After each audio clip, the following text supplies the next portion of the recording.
Good morning, good evening, and welcome to this week's live chat. I'm going to do things a little differently today. I'm still not 100% after my illness last week. And so I haven't actually been able to craft at all since any of this sort of started. So I'm not crafting today, but I do have some things to show you and for you to see. So I thought, why not do some show and tell and stuff like that. So what do you think? Let me know in the chat if you are here. I've only just started responding to emails in the last 2 days. Digging out and solving problems started yesterday. And so, yes, just slowly getting back up on the horse, trying to do a few things. I live streamed on the other channel on Monday. It was weird. I watched the replay back and I was just like, oh my gosh, that was different. That was different, definitely different. So it wasn't bad. It wasn't a bad thing. It was just a lot of like I a lot. Like I do that a lot. I already know that. That's a pet peeve of mine. I know I do it. I did it so much more and I couldn't rewatch the replay. So I'm actually seriously considering unlisting it. That's how much I don't like it. So good morning to everybody who are here in the chat. Kathy Breyer was first cab off the rank. I'm here. I am getting better. I'm not 100%. I'm getting better. Talia was in the house. Well, good morning to you, Kerry. I hope your bus trip today to work was uneventful. Florida manufacturers, happy Valentine's Day for the US. Hope you had a nice one in Australia and New Zealand. It was lovely. Thank you. Bianca, hello. Knitspin girls, good morning. Molly is here as well. Sally has made it. Thank you for joining us, Sally. I know you have your own things on as well, so I definitely appreciate your time when you jump in and moderate for me. You definitely want to see the show and tell. Okay, that is cool. Manufacturer says you must not have taken my advice on scotch being a quick cure. I didn't. No, I was on so many other medications. I couldn't have alcohol, so I couldn't test that. I couldn't test your cure. I'm sorry. Although I do have some nice scotch and I do like good scotch. I couldn't have any. Bob Curran is here. She is lurking. The washing has piled up during the rainy days. I've got this ridiculous Mount Foldmore, right? And like my husband, it's just my stuff. I've just got to fold my stuff and put my stuff away. Everyone else's is done.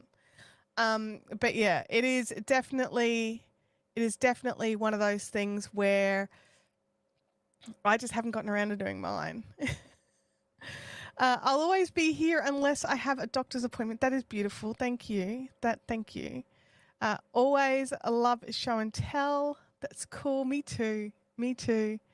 Karen Davey is here. Good morning. Love show and tell. I think we all love a bit of show and tell, right? Okay, so I'm not running the stream how I normally run it, so I don't have all the usual screens, but I do have a top-down camera. We just have to wait and I'm not sure how it's going to look, so I may have to do some jiggery pokery live. So please bear with me. Karen Davey, first time live. Great to see you in the chat. Now, but while I'm sorting out the jiggery pokery of what is going to be my top-down camera, it could be very bad. Actually, no, it's fine. It's a little washed out. Let me just see if I can open up the software to make it less washed out. Let me just see if that helps. I know when I open up the software when I'm using Ecamm, it really helps. I literally do nothing else. I just open up the camera software and the camera software goes, ooh, that's not great, and magically fixes it for me. So let me just see. Yeah, it did it. Cool. Thank you, Magic Software, LogiTune. Alrighty, so we'll just add that in here. Okay. So what I wanted to say before I got into the show and tell was that while we still have the Fibrific Fun Zone on Facebook, and I don't intend on shutting it down just yet, we are starting to move over to the Discord server where we're able to actually, I think the conversations are easier to follow in the Discord server. So we've got some really great fun spots in there for you to share your projects, for you to share where there's yarn sales or tool sales on, things like that. So, and I know Discord is new for a lot of you who have never used it before. And it was historically like for gamers. It's not just for gamers anymore. And I do understand that sometimes it's a little stressful learning a new thing, but we've got a really great team around us of people who are just absolutely willing and able to help you troubleshoot and get started. So if you want to join the Discord and you don't know how to get started, drop a note over in the fun zone and someone will get onto you to talk you through how to set up an account, how to set up your profile, and go from there. So I've got to make some videos on how to set your profile up once you've got your account, and I'll host those over on the Discord server, so that you can watch them there. But I haven't done it yet. It's on my to-do list, and I'll be honest, it's a little ways down the list. I've got some catching up to do. So there's some things that I want to get done. Newfangled social media apps. Yeah, I think my first Discord server was like in 2015. Like, it's not that new. I mean, it's just not. It's not that new, but it might be new for you. Oh, Bub Curran, that is great to hear. Knitpicks has a 50% off yarn at the moment. If somebody, one of the mods could throw in my my Knitpicks link, that would be fantastic. That way, if any of you decide to take up the Knitpick sale and you use my link, I will get a commission. Although I think Bub deserves the commission because she spotted it. I haven't been online checking sales or anything lately. I've not been doing much of anything other than sleeping and being a zombie. That's about the extent of my existence, and reading. I've just been reading books. And just, if I stand up too quickly, I get dizzy, all this sort of stuff. It's not awesome. I'm not enjoying things at the moment. But okay, so let us add this to the stage. I want to make it bigger. Can I make it bigger? Let's remove that comment. Screen share. No picture, and it's not letting me. Come on. You can do this. There we go. No, it's not letting me. I can just do that. I want to make one big. How do I make one big? I've made one big before. There we go. That's what we want to do. All right. So what I want to show you is I received it this week in the post from Emma, our Gamer Widows. And she has designed a new bag. So we all know how much I'm a big fan of Emma's bags. The rest of them are in the lounge room. I can't even bring out the matching ones in the same fabric. Emma sent me this week. And this is a little, it's padded tote for Turkish spindles. All right. Now, a couple of my friends did see a photo of me wearing it as a hat. Looked great. Abby asked me when I was joining the clergy. I really love it. I think it's fantastic. It's a really great size, because how many of us here that are spinners find it really easy for bags and things for our little tiny Turkishes? Like, we can find things for these guys, no problems, right? They're small. They can fit inside containers. They can fit in everything, right? Because they're small and they're little. And that is awesome, and I love that for them.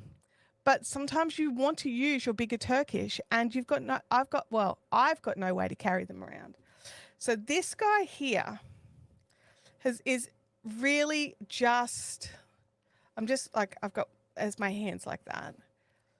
I just love how it's made. There's so much padding on this point that if the tip of my spindle broke, I would be shocked. Let me just say that.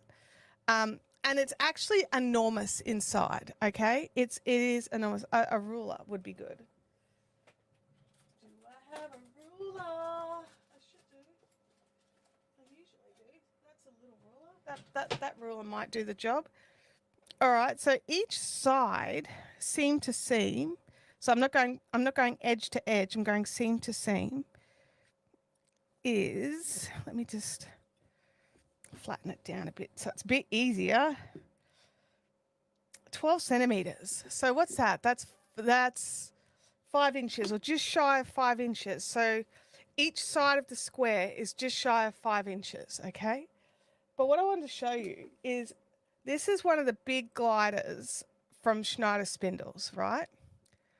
Or no, this is a medium glider. This is a medium glider from Schneider Spindles. The arms on it are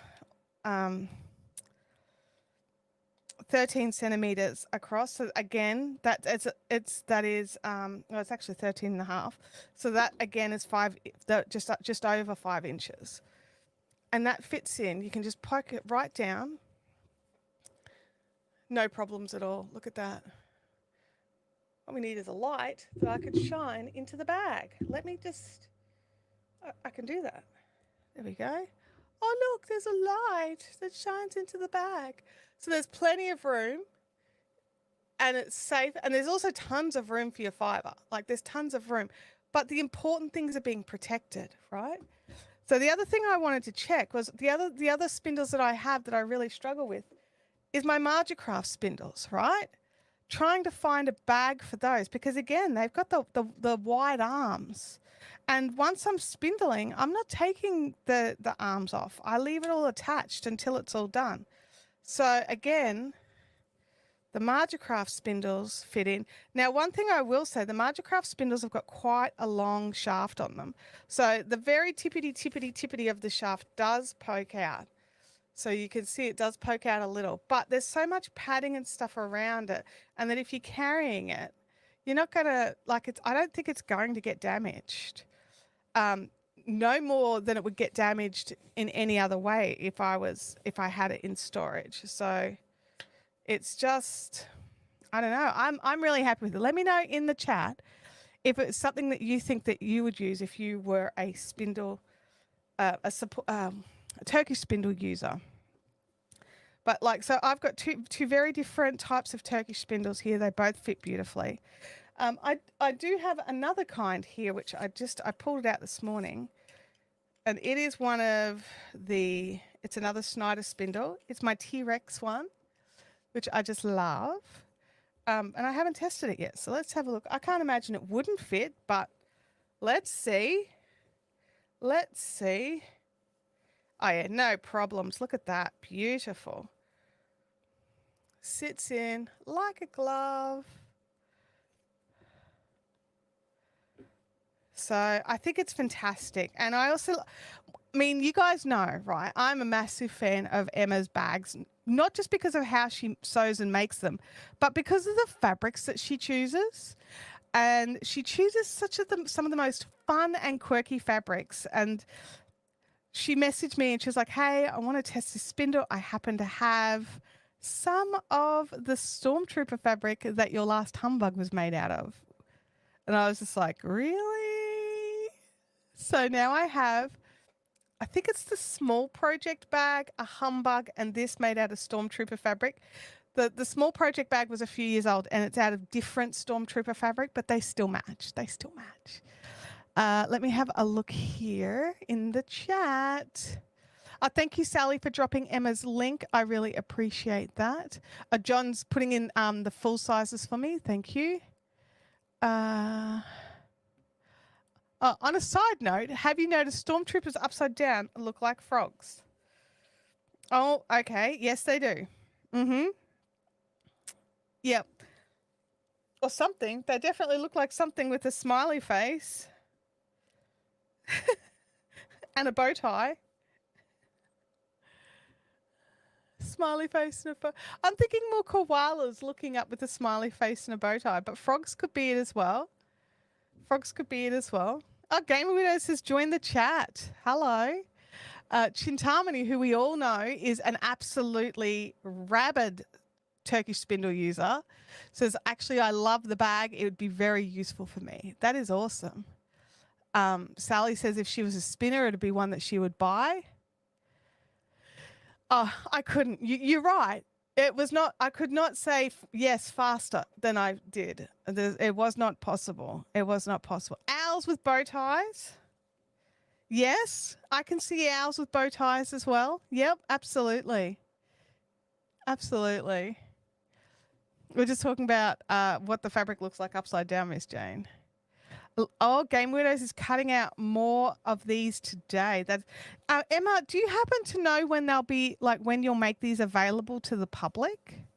I know that mine got rushed out the door and was popped in like a post bag and all that sort of stuff. So if you could let us know when you've got an idea of when that would be available for everybody so that they can start keeping an eye on your Etsy store. I'm just going to turn that light off because we don't need it anymore. Cut it. There we go. Leanne is here. Hello, Leanne. She does have a late note. Hello in the live chat. Friends that ring at 10 need educating. Yes, they do. I have my phone on silent and do not disturb, but every now and again something gets through. Oh, soon, because you need to buy some new glasses. Yeah. No, I definitely get that. Sometimes you need to push out a product because you just need some income to cover stuff, especially like if you've already got all the beautiful fabrics. You've got everything there to make it. You've just got to sit down and do it. I actually have to go to the optometrist again. It's one of those fun facts of life that you get to a point where you just need to get your eyes checked all the time, it seems. But yeah, so I mean, I've realized that all of the Turkish spindles I own, all in all of the variations, in all the different shapes and types and whatever, they're all Scott Snyder's. I'm a bit of a tragic. I'm a little bit of a tragic. So it wasn't until I was well, actually, except for the Marchcraft, obviously, except for the Marchcraft.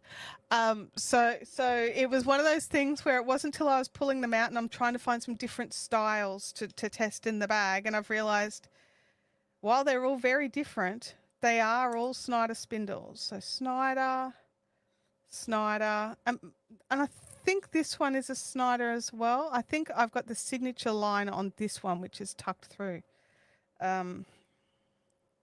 Maybe not. Maybe this one may not be. I don't even know where I bought this one. I think it is, though. I do think it is. Oh, no, I do. Oh, no, even my 3D printed one was a Snyder when he tested. Was it the Destiny? I think it was the Destiny.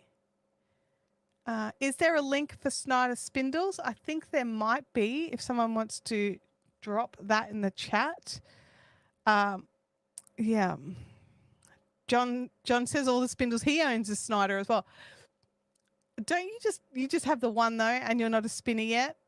So yeah, I do. I have the Margacraft as well, so it's just here. Oh wow, Chintamani as well. Out of 7 spindles, only 1 is not a Snyder. There we go. Gosh. It's kind of funny, isn't it? All right, let me just go back. We'll just remove you. There we go. Back to me. Okay, so a couple of things. We've got some housekeeping. I'm just pushing those to the side. A couple of things is today is the third Thursday of the month. There is Caffeinated Crafters. I will not be attending. As of now, I'm still not driving. My brain gets too foggy and I'm not comfortable behind the wheel. So I'm not driving anywhere and I get very tired by about 4 o'clock in the afternoon. I tend to go to bed by about 5.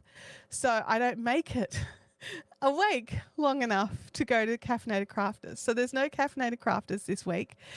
No, sorry, for me. There's no Caffeinated Crafters for me, but please feel free to go. It's at IKEA at Logan. Starts at around 6-ish. Enjoy some meatballs. And I hope everyone has a really good time. Oh, okay. It looks like the link I have may not work because, yes, I remember Etsy did stuff him around. They shut his store on him for some reason and for no reason. And he built his own website. So I think he's only using his own website. I'm not going to dig it out now, but I will find it. But it'll be something like Snyder Spindles, SNYDER Spindles. So you just if someone can have one of the mods, I'm sorry. I know you're doing other things. Okay, so Beverage Goblin today, I have my bubbly water. which I'm finding to be very, very, very good because like all the you know tail end of head cold stuff is very helpful. Oh, that link does go to his website. Oh, okay, cool. Maybe I changed it. I might have changed it. Like in my brain, it's like, oh no, I don't have Etsy. It's not an affiliate anymore. But I think I still changed it so the link still worked. You guys are awesome. Thank you for checking. Um, so I have bubbly water in my T2 thermos today. Not T2. What am I saying? In my Yeti thermos today, I have my T2 licorice legs tea to help me with my throat because it again, head cold stuff, not being nice. I say head cold stuff. You guys all know I've just gotten over COVID, right? Like I'm just double checking that it got through the traps. I got COVID this time last week. I was in hospital. Um, was it Thursday? It might have been Friday. I can't remember. I lost track of some days there, which is one of the reasons why I ended up in hospital. Um, so and then I was home, and then yeah, the spicy cough, yeah. So a lot of things that fucked. One of the things that I'm really not enjoying over this whole thing is how some people like couldn't smell anything during the spicy cough. Um, all I can smell is smoke, as in like wood fires, and it's causing all sorts of stress because smoke is one of my asthma triggers. And so for days, I kept shutting the house up and putting the air conditioners on. And my husband's like, it's not that hot. And I'm like, I don't want the smoke in the house. And the first day he left it and just left. And then the next day he was like, I don't even know what you're talking about. I'm like, can't you smell that smoke? It is everywhere. I can even smell it when the aircon's on. It's so strong out there. And he's like, there's no smoke. And then it wasn't until my daughter also said there was no smoke. And I'm just like, why can I smell smoke? And then I did some more research. And for some people, the COVID nose actually made them smell something that wasn't there. So now my brain is constantly on this lookout for smoke. Like, oh, you better get on top of your asthma stuff because there's smoke around. Anyway, there's no smoke, but I could smell smoke. It's very annoying. Like, it's so annoying. It's not good, bad, or anything like that. It's just annoying. It's just so annoying. And then the other research I did went, oh, look, you could have this for 3 months. It may not go away. I will say that I can still smell other things every now and again. Like when I'm cooking, if I put my nose right up close and really think about it, maybe I'm remembering the smell. I don't know. But I can smell when I'm cooking and I can taste food. So very weird. But the other beverage in my new Yeti tumbler or Rambler thing I bought.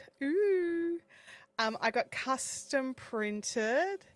I don't know if you can read that because of the glare of the light. It says Chills Survival Beveragino. Chills is like Sea Hills, which is my name, and Survival Beveragino. And then my daughter and husband like, oh my God, Chills is so dumb. Why did you put that on there? No one else can use it now. And I'm like, really? Really? Is that the case? Because that wasn't why I did it at all.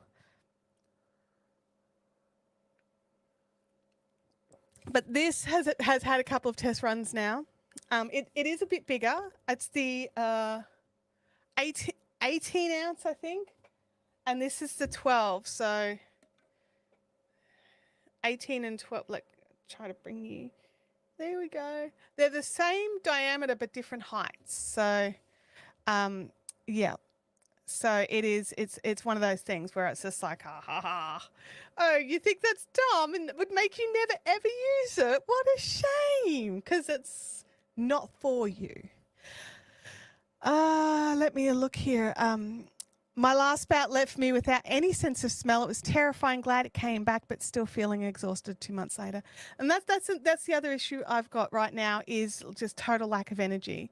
My brain is foggy. I have lack of concentration. I can't craft at all, which just is doing my head in. I sat down the other day and I was just like, the cough has eased right back. The chest pain is gone. And I was like, I'm going to sit and watch TV and craft. I can't concentrate on anything worky. So I'm going to work on that blanket that I'm behind on and that's been stressing me out. And then I started a row and I couldn't finish it. It was just too much for my brain to just concentrate on. Like, I realized normally I'm just like, "Duh, duh, duh, duh, duh, duh, duh." And then I realized I was concentrating so hard that it was actually making me even more tired. And so I was like, okay, I got to save some energy to cook dinner here. So this is not happening. Samantha, I'm getting over COVID and my brain is not allowing me to craft. So there is no crafting happening at the moment. Hopefully, I keep checking every day. I keep testing because craft is a huge part of my everyday life, not just my Thursday life. So yeah, we'll see. We'll see. Yeah, I'm not 100% recovered. I'm definitely improving. Like, and every day I'm noticing an improve. So I'm really happy that I am improving. Uh, um, I went to R and then I was just like, no, I said R and I don't want to R, but yeah. But so I've got my bubbly water that helps. I've got my tea that's soothing and I've got my tea that soothes my throat. So I've got my 3 beverages and both my hot drinks will stay hot. So I am so happy that my hot drinks stay hot because I was on a call a couple of weeks ago and I realized that my coffee went cold and I was just like, I was sipping like cold coffee through and I didn't have another drink because I didn't expect the call to go as long as it did. And it was just like, oh man. And because this one was in the dishwasher because I'd used it the day before. So I was just like, I need a second one of these. So through the week, I can alternate through them, but during live streams, I can have them both. So that's the goal. What spindles do I recommend for beginners? That's a really great question. So I've got 2 answers for this, okay? So my 2 answers are, number 1, the spindle that you have. If you already have a spindle, give that one a try. But if you want to buy your first spindle, I highly recommend you go and check out Scott Snyder Spindles and you have a look at what he has to offer. See, because the reason why, and I'll get back to see what he's on his site. The reason why I recommend Scott Spindles is when you're buying online, the risk of you buying a spindle that is not centered, which makes it harder to spin on, that makes it so it spins less, it shakes around and all of that excess energy goes into your yarn. So if it's spinning and moving and shaking and the yarn itself is being affected, right? So you want a good spindle. Now, one thing I want to say about the Scott Snyder spindles is they are excellent value. They are phenomenal value for top-notch craftsmanship. So I'm like massive fan of Scott. Like he's been on a live stream before as a guest, and he is just an amazing guy. He has his own YouTube channel. You can watch him make the spindles. So him and his partner, they both work as a team making the spindles. His spindles are phenomenal, okay? They are fantastically priced. He ships around the world. I'm like, how many more of his do I have? I've got this one as well, which is a mini glider or a small glider. So you've got so many options. I personally think the Turkish are a good place to start. My first spindle was not a Turkish spindle. So it was, where are you? Are you in here? Hello.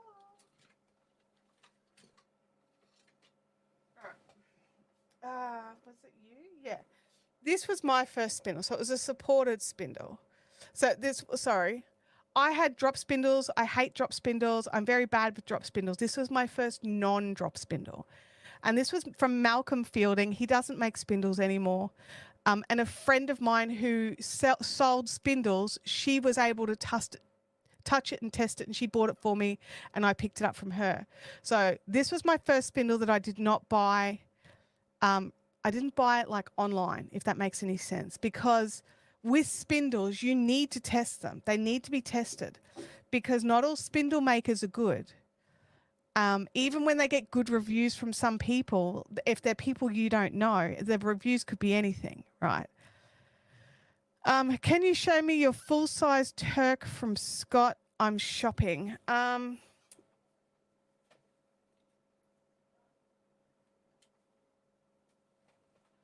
don't know if I've got anything bigger than the medium glider. I like small spindles. I don't like big spindles, so I have got a medium glider. This one is 32 grams, 1.1 ounce. I think that's the biggest of the gliders of his that I have. I do have one of his, just the one of his cutouts because it's T-Rexes and I love T-Rexes. So this one's a lot heavier. So this one is 49 grams. So obviously this bit here is much heavier. So yeah, so they're the ones I've got of Scott's bigger ones. But I tend to, I really love this size glider. I've got a couple of this size glider in different timbers. I really do like this size glider. And then I also like this size glider. So when it comes to the small Turkish, you can get these ones with like the big chunky little arms, or you can get the ones with the thinner, longer arms. I like the thinner, longer arms. I can load more on. So there's nothing wrong with either. You get to choose. It's your choice, your taste. For my taste, I prefer these ones with the longer, thinner arms. That also makes them lighter. Oh, Lair of the Bearded Dragon on Etsy as well. I think there is a link on my recommended page for him. A lot of my supported spindles come from him.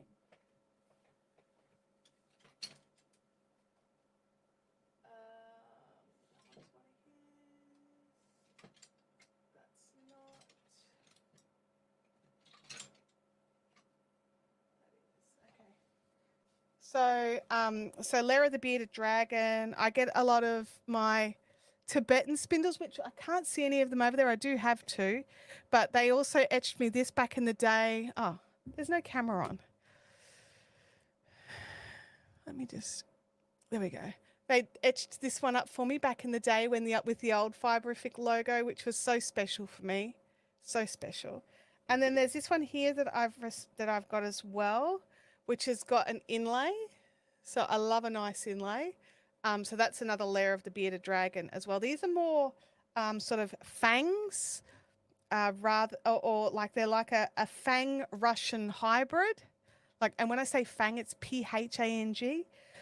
So these, whereas like with the Russians,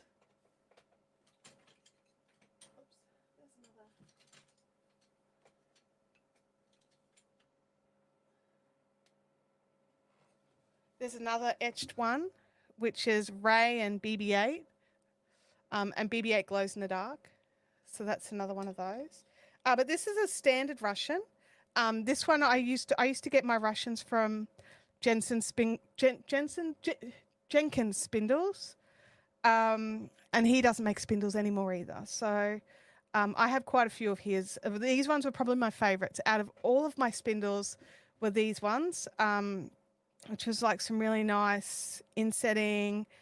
And like I like this shorter length. Like there was just so many things I liked about these spindles.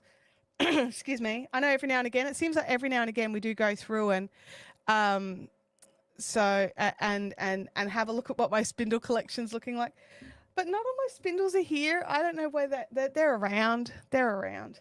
But yeah, so for when it comes to the Scott Snyders, I'm a big fan of the gliders. Whichever size that you would like. I think the medium is a good size. The smalls are a great size. So this one's only 14 grams. And he does some really fun different timbers. I like the shaft that he makes for all his spindles. It's grippy enough that nothing just slides off it and you can give it a good spin. And the most important thing as well, the most important thing with all of these spindles from both Lair of the Bearded Dragon and Snyder spindles is that they spin beautifully. Okay. Oh, Lair the Bearded Dragon's only selling from Ixchel's site now. Okay, that makes sense. So again, beautifully spinning. So you know, you've just got to love a well-made spindle. Oh, look. So you've just got to love a well-made spindle.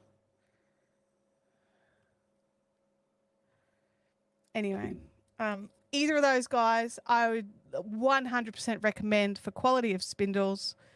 It's going to come down to the type of spindle that you want. If you want a Turkish spindle, go 100% to Snyder. Also, Snyder does oh,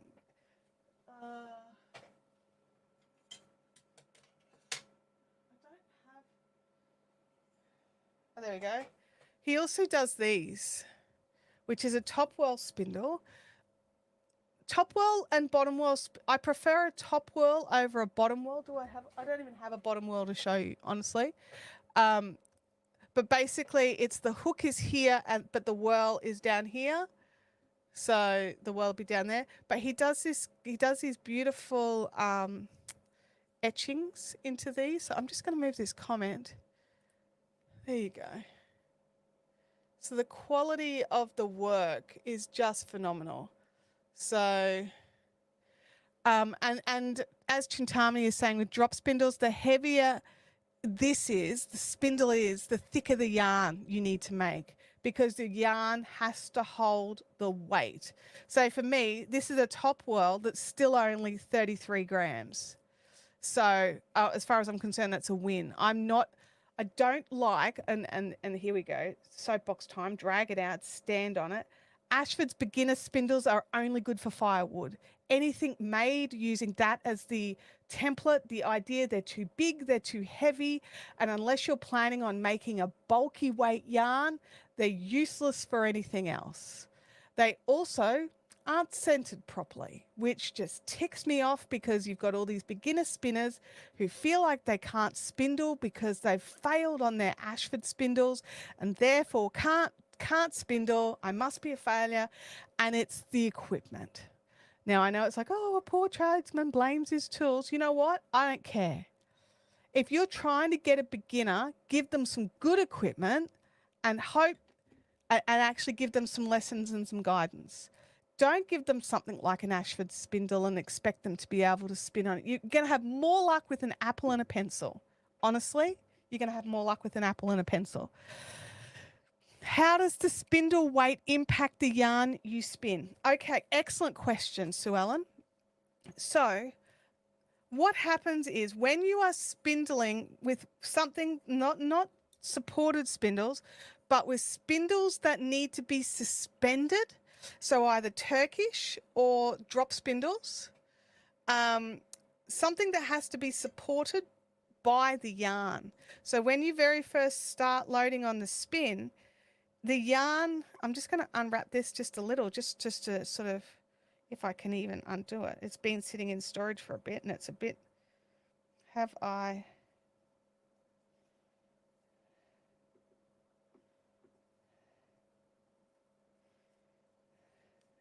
we go. All right. I'd done a loop, but the loop had traveled right down the bottom. All right. So when you are spindling, the yarn that you spindle has to take the weight of the spindle as well. So it needs to be able to spin and twist, but also take the weight. So if you've got a really big, heavy spindle and you're trying to spin finer weight yarn, especially when you're first starting off and you're not understanding the importance of high twist for thin yarns, then you've got the problem of the yarn will continuously keep snapping and pulling, because this is too heavy for the unspun fibers to hold on to.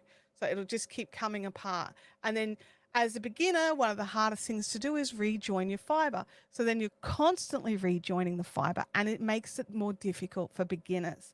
Now, if you are an experienced spinner moving on to spindling, you've already got that knowledge. You understand the construction of yarn. So it's going to be a little less difficult for you. But if spindling is your first step into spinning, you're learning all of the things. The last thing you need is the weight of the spindle snapping the fibers before you've even had a chance to make it do its thing. So getting your hands on a nice light supported spindle. Most people don't want to spin chunky, chunky, chunky yarn. Like I'm talking 10 ply, 12 ply as a single. Okay, most people don't want that. They want the finer yarns. They're seeing these beautiful little turtles that are being created of like this is thick compared to some of those. So, you know, like you've got these turtles that are being created of just gorgeous, gorgeous yarns. So, yeah. There we go. Yeah, the drop spindles, the heavier it is, the thicker the yarn has to be. Absolutely. The other thing I would recommend if you're very first beginning, if you're very, very, very first beginning, maybe go supported. Now, the catch is you will also need a bowl. So whether you buy the beautiful timber bowl that goes with your spindle, some spindle makers make those, or whether or not you just use just a little divoted bowl. Remembering if you have a metal nib on the end of your spindle, some spindle makers put like a pen nib in. Don't use a wooden bowl. If you've got a metal nib, it scratches your wood up.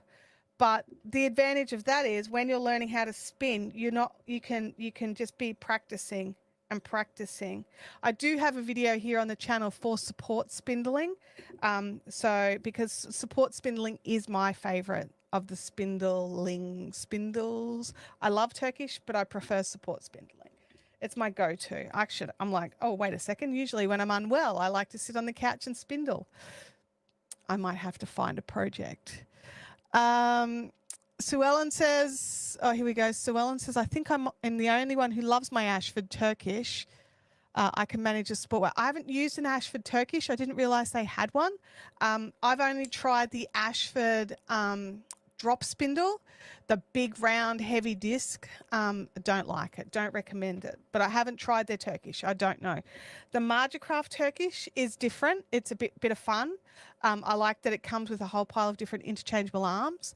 It's not my my favorite. Scott's website won't let me select Australia, only US.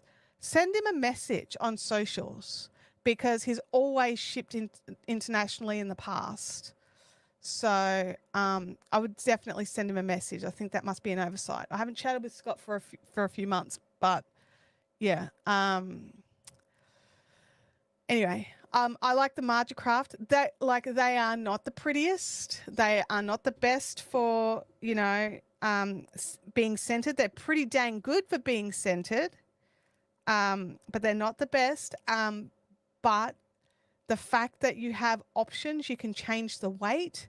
So there's 3 different sets of arms that you can put on to make it thicker or thinner weight yarns that you want to make.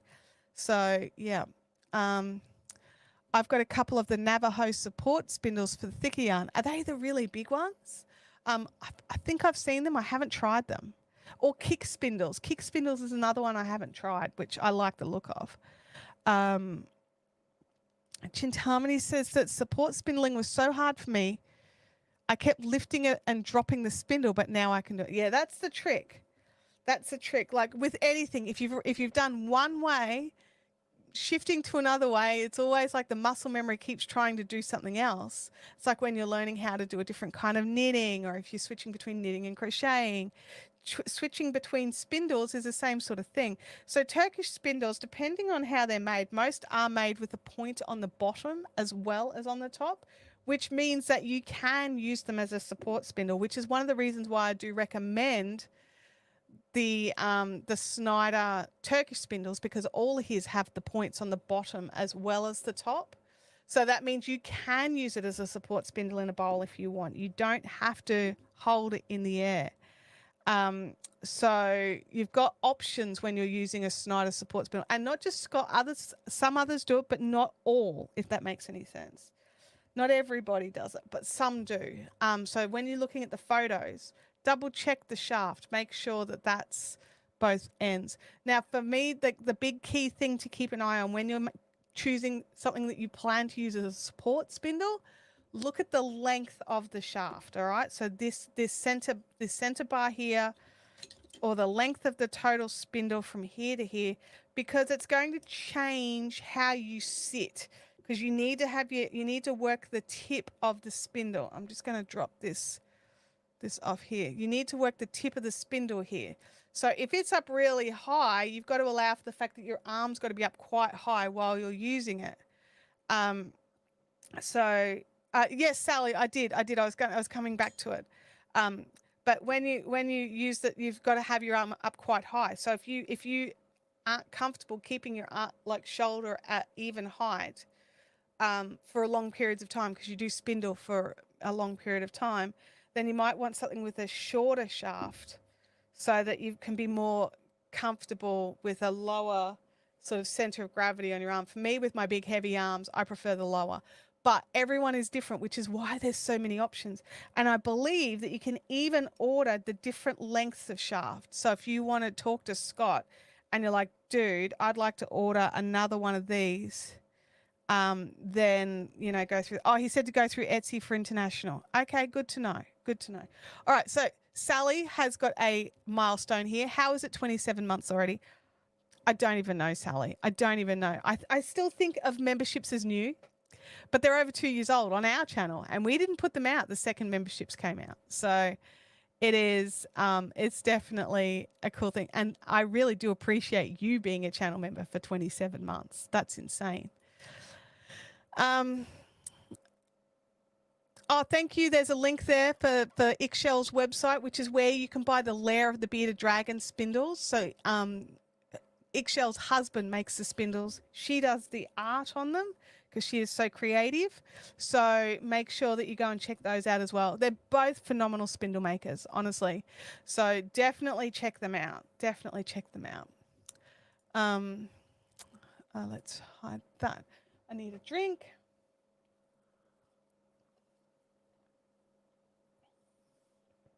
Now, I'm not sure how long I'm going to be able to stream for today.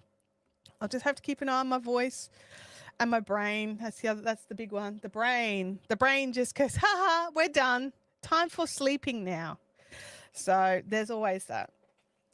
I need to get to my hot drink, and there's spindles in my way. I want this hot drink. Oh, that's who you got your Navajo from. I've got a Mayan spindle from them, which I absolutely love. It's just such a fun, different way to spin. Yeah, I definitely, they make some amazing things. Okay. Let me have a look here. I just want to make sure I haven't missed anyone's chat. Hey Holly, how are you going? Yeah, I'm getting there. I'm definitely improving. Yeah, I've got multi-Yeti going. That's right. I now have 2 Yetis. And that was a massive thank you for some super chats that I received earlier in the year. I used the extra surprise bonus money to get the extra Yeti. So it's a tough call because like in Australia, Yetis are not inexpensive. And then I wanted the custom printing. So, you know, that added on there as well. So, yeah.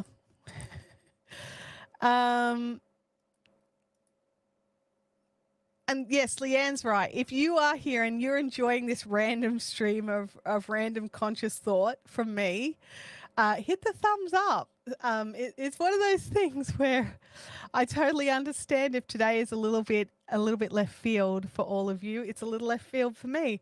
Not being able to craft and have a craft and chat feels wrong. Oh, hello microphone. How are you? So good to see you so close to my face. So yeah, so it does feel a little weird. So I definitely understand if you guys feel weird about it as well. It is just a little surreal. It's a little surreal having a craft and chat where I'm not crafting. So let me just, if you've got any other questions, because I can answer questions, it seems, definitely put those in the chat.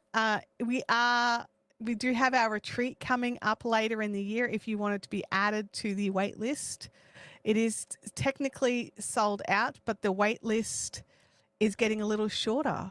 It's getting just a dash shorter. So if you want to get added onto that wait list just in case, please send me an email. That would be awesome. Yeah, it's a little bit more like my Sunday lives, although again, still not crafted. Oh, okay, the Monday lives. I was thinking of the productivity streams where they're totally random. Now, I know we're supposed to have a productivity stream this weekend, this Saturday. I'm going to have to wait and see how I feel. If I can't craft, there's kind of no point for me to run a productivity stream. You'd be better off rewatching an old one if you need a double. So, yeah. Good morning, the double Ds, Dolores and Deb. Good morning, Deb. It's so good to see you in the chat. Okay, more drink. Alrighty. So we have checked out the spindle bag, which I absolutely love. The first thing I did with it was put it on as a hat because I'm that person. I had to see how big it was, gauged it by the size of my head. It's huge. It's great. It's a really amazing size. So definitely when Gamer Widow starts listing these, we'll make sure we put a notice up both on the Discord, the Facebook page, wherever we can to let you know they're available. I don't know what kind of price she's going to be asking for them. That'll be a good question for when they are released. So, but they are padded. So yeah. Or is it padding? I don't know. It's definitely not just 2 layers of fabric. I can tell you that. There's definitely something in there. So I feel like there is protection for my spindles. Oh, there's a Macy. You need to bring her a bit closer. So stop where my hand is. There you go. Abby, step back just a dash. There you go, honey. Macy looks so angry. Abby brings Macy up so you can pat her tummy. Thanks, Abs. Yeah. Yeah. It is interfacing. Okay. Yeah. All right. Oh, we'll put it back in her food, you big bully. Oh, you're not the first to use the bags as headwear. I'm sure I'm not. I love the stormtroopers as well. Absolutely. Absolutely.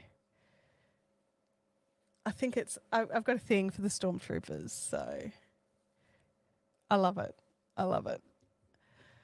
Thank you for sending it, Emma. Let me look here. Sue Ellen, what is the shocky face in relation to? Just out of curiosity. Because if you guys need me to go over the bag again, because we did do it right at the start, I'm happy to go over it again. So otherwise, I don't know. Or Macy's big giant tummy, because Macy is growing into quite a large cat. Yeah. Abby says she turns 1 next week. Oh, the amazing bags. Yeah. Oh, look, you know what? Gamer Widows is one of us, right? Crafter first. Emma spins and knits and crochets and weaves and does all these things, but she also sews. And her project bags are awesome. They're really cute fabrics, always really cute fabrics, really nice thought out linings as well. Some people really skimp on the linings. Now the linings are usually plainer, which I'm like 100% on board for, but they've always got a little bit of interest. So I love that as well. And the actual bag concept also makes sense. Like my project bags sit flat, they become the project bucket, and I don't have to think about like, okay, I've got my stuff out of the bag and the bag just goes boof. Okay, they stand up for themselves. So I love it. Oh, absolutely. And she makes awesome breads and chutneys and jams. She's very clever, very creative. The Turkish bags, which is what these are, Turkish bags, will be available soon in mustics, gnomes, toadstools, caravans, and lemons. The price is still to be determined. I think they're great and they're very clever. Well thought out. Because it like I was saying before, it's really easy to find cute little bags for the little tiny Turkishes, even these small Turkishes, Like it's really easy to find little bags for those. But the second you start getting bigger, you end up with this massive bag because you need to be able to, it need the length, you need to be able to protect all the wings. It's just one of these things. And then to have something that's actually custom made for the Turkish, I think it's fantastic. Oh, that's the other thing. As Emma has pointed out, she has no raw edges anywhere in her bags. So in any of her bags. So in the humbugs, in these, I'm just like, let me I have a humbug. So like this is I mean, this one's been washed and crushed and sorry, it's probably not the best condition to show and tell. Um, but even in the little humbugs, there's no raw edges, like right to the tips. Everything is multi-folded. There's nothing, I hate raw edges. They bug me something fierce. And I'd much rather have a French seam or some sort of like folded edge like that inside where there's no raw edges, fraying, getting caught in your projects, catching your stuff. Like, yeah. It looks better than the one holding my inhalers. Yeah, this one needs me to find something to put into it. It got laid on by the cat, so I tried to wash it to get the cat hair off it. But this was a cute one with flamingos and caravans. So this see what I mean by like how cute the fabrics are? They're just such the cutest fun fabrics. Yeah, definitely.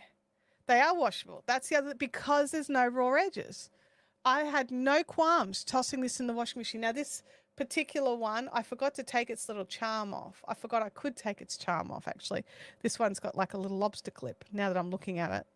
I just threw it into a laundry bag. I was like, I don't want to catch anything. So just really clever, really well made and thought out for crafters, because sometimes we do need to wash our stuff for whatever reason. You've been lugging it around. It's been living in the bottom of a shopping bag with 15 other things. It needs a wash. Chintami has 2 of the socks double pin holders. They're just beautifully made. I love them. Yeah. Oh, and you got a ladybug charm on each. I love that there's little charms that go on some of them sometimes. I think it's cool. It makes them a bit special. This has turned into an absolute like fan fest for Gamer Widows project bags and they're not just project bags, but like Notions holders, like all the Gamer Widows bags, Snyder spindles, and Lara the Bearded Dragon spindles. Like it's a total fan fest. I'm okay with that. Gives me something to talk about when I can't craft, and I can think about craft. So, I did have to rename the stream at one stage. I got a message from Doug not long after I set the stream this morning, and he was like, I just got this. And it took me a second, and it was the lice chat with Chantelle.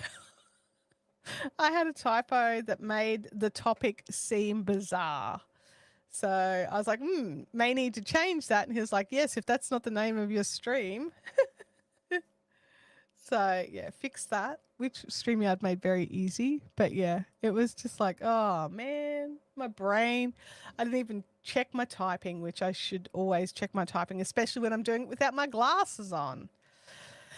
So let me know let me live vicariously through your projects. What are you working on? And if you've got photos, pop them into the fun zone or into the Discord. I may not be commenting much, but I'm definitely looking. I'm just in this sort of stage of existing. Yeah. My wife used to make pocketbooks that had seams like that, gave them to friends and in great demand. Oh, yes. Beautifully sewn, well-made things are in such high demand, honestly. They really are. And it sounds like your wife was an amazing crafter as well. Oh, good question. If you could start a new project right now, what would you choose? Any craft?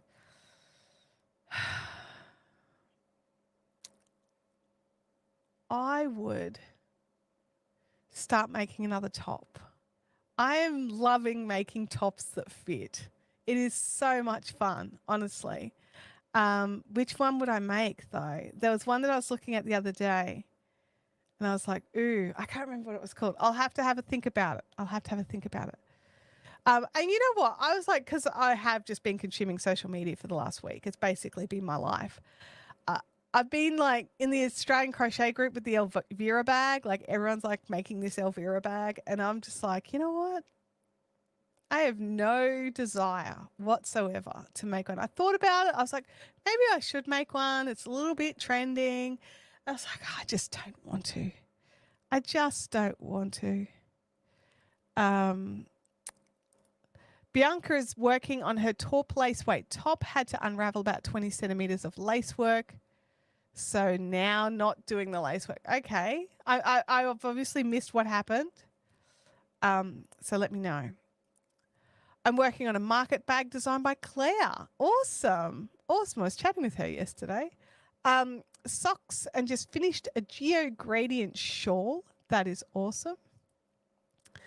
Oh, Leanne is getting in on the Beanies Fest. Excellent. And a quick granny stitch blanket.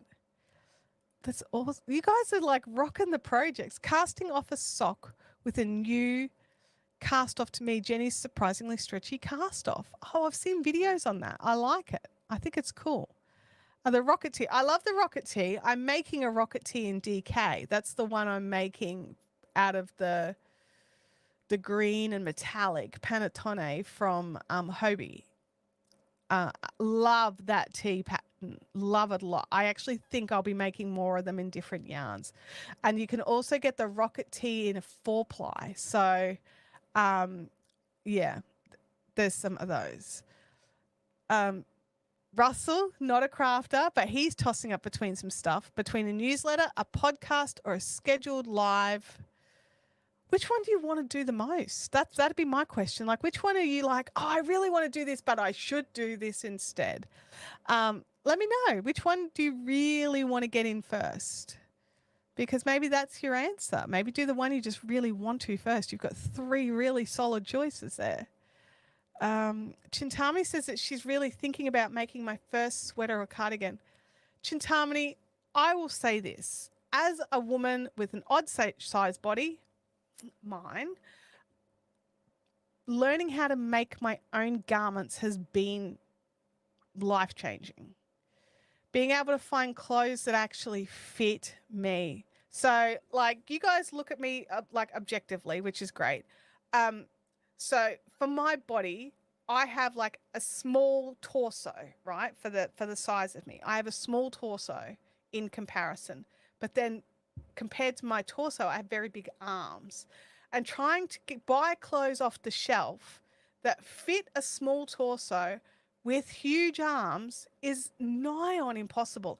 I end up with like, other than this particular t-shirt, which I found and love and bought like a million of them, which they don't make them anymore, so I'm very disappointed. But finding a t-shirt that fits here without being all gapey and like nearly inappropriate for me, but still fits comfortably enough on my arms is insane. So being able to knit t-shirts or knit tops. Now, I know I'm predominantly a crocheter, but when it comes to garments, for me, knitting is better. It is hot here. I don't want something as thick as crocheted top. I don't mind crocheted over tops. So I used to, especially like a few years back, I would wear a lot of singlet tops or sleeveless tops, just so I didn't have to deal with the arms. I could have everything else fit nicely and then just not deal with the arms, but then make like little covers, like little crocheted tops that you just sort of throw over, like little cardies and boleros and stuff. So I did a lot of that, but I wanted something where I was just wearing one piece rather than layering. And I think it was Bianca who really just, I think it was the fact that both Bianca and somebody else in our Zoom group was making ranunculus, and they were just like, I was like, really? And they're like, yeah, 20,000 people have made one. And so I went in and I had a look, and then plus those girls were making it and they were happy with it. And I'm just like, well, I've got to make one. And I love wearing that t-shirt. So it is just, it's just one of these things that since I started that journey, I made this sweater and it was just like, I just need to make myself, that was more like a make yourself a sweater, you dum dum. All right. Like you can yarn, make yourself a sweater. But when it came to like a t-shirt thing, I'm like, well, I've got t-shirts, but these tops are prettier than t-shirts. I'll tell you that right now. I've got a crochet shawl kit that's calling me. Very nice. I'm working on a new blanket. It's the Fleece and Harmony Mystery Blanket. 2 squares released each month for 2024. Ooh, there you go. I'm cutting up spindle bags apparently. Yes. We can't buy them if you don't make them. So yeah. Talia says, I finished joining my many, many, many tiny granny squares. Oh my gosh. I finished on Sunday a chevron blanket for my stepsister. I'll try and post a picture. Yeah. Clothes shopping is as annoying as hell. Yes. Right. So like there's a few places I can buy plus size clothing, right? I would like to know who thinks it's a good idea that for us plus size girls in summer in Australia to wear polyester or 100% polyester. I don't mind like a polyester linen blend. I can live with that. But 100% like garbage bag. Like I would like to know who thinks that's a good idea and who thinks that we're going to be happy with that. Because there's some plus size ladies shops that I've walked into and I've looked around and I've actually said to the girls in the store, do you have anything that's not polyester? And they're like, and they have a look and they ask each other and they're like, no, everything's polyester. And they're like, oh, but it washes so well and it doesn't crush and it's easy. I'm like, I don't care about any of that. It is also a garbage bag that doesn't breathe. I was working on a ranunculus last week, but I ended up having to tink a few rounds because the stitch count was off and I ended up doing my head in, so I haven't worked on it since. I get that. I get it. Sometimes you just need to put it down. Also, your made tops are so flattering on you and you choose colours that you love. That's the thing as well, isn't it? Because when we make it ourselves, we don't have to have hideous floral if we don't want hideous floral. We don't have to have plain black if we don't want plain black. You know, it's we've got options. We've got choices. I love it. Chintelle, definitely look into the ranunculus. Definitely. Let me look at, yeah, Knits Bin Girls. Sometimes the project does need to sit in the naughty corner, for sure. One thing I'll say about the ranunculus, like this is my one peeve, all right? And if I've and this is like nitpicky, ridiculous nitpicky peeve. The pattern is great. The tutorials are great. The number of people who've made it and put in really helpful information is fantastic. The thing I don't like is it's designed to be oversized, right? So, and that's fine. Like if you want to wear oversized, that's cool. I don't like oversized. I think I'm big enough as it is. I don't need oversized. The problem is you end up with like extra fabric around this area because of how the sleeves are made. That's not my favorite style. And it's just a personal style taste thing. And it could be your favorite style. And that is 100% cool. I tried to work around that a little bit by sort of not quite going as big, like, because they're like 47 centimeters ease, which is a huge amount of ease. I didn't do that. I made like 10 centimeters of ease. So, and it was just so that it fit me how I wanted it to fit me. So, let me look here. Kelly and Casey make beautiful clothing. They do. They both make the most gorgeous clothing. If you go and check out in the Discord, they're both putting in photos of their finished items. So inspirational to make some wardrobe items. Honestly, so inspirational. So definitely go and check it out if you need some inspiration. And Bianca as well. Like Bianca, just every time I see her, she's in something she's made. It is like I'm that person who would go to a craft show and not be wearing anything I've crafted. Like you guys know I make stuff all the time, but I would turn up at like a craft show or at a crochet guild event or at something not in any craft because A, it's hot. So I don't want to layer with something that I've crocheted. And B, I don't have any of the skin layer levels of things. Now I have a couple of tops. So now I want some more tops. So I'm going to make more tops. And I'm going to make a pair of pants. The pants are for fun. The pants are for fun. All right. But I've got to finish off some other projects before I can start the pants. Maybe I'm just trying to think of how I can get my brain into working on a project. I'm thinking maybe I need to start a new project while my brain is in this state of ridiculous fog dumbness that I just hate. So that I'm not like, oh man, this was so easy before. Whereas if I start a project where I'm like this, maybe it will make it work for me. I don't know. What do you guys think? Let me know. Am I just like grasping at straws? I think I'm grasping at straws. I really am. I'm like, I really want to craft, but I can't make any. I've tried knitting on my socks because they're just in round and round stage. I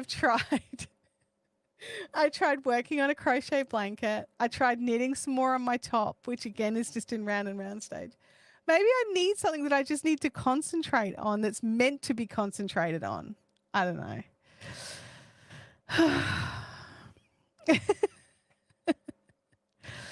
Alison says, I can't wear the synthetics anymore. Needs to be cotton or linen. Me too. I'm just like thinking about what I'm wearing and it's just like, it's all cotton or linen. Like 90% of what I'm wearing is cotton or linen. Cotton shirt, linen pants. Do some spindling? Maybe that could be it. That's a backup plan. Because I want to make more tops.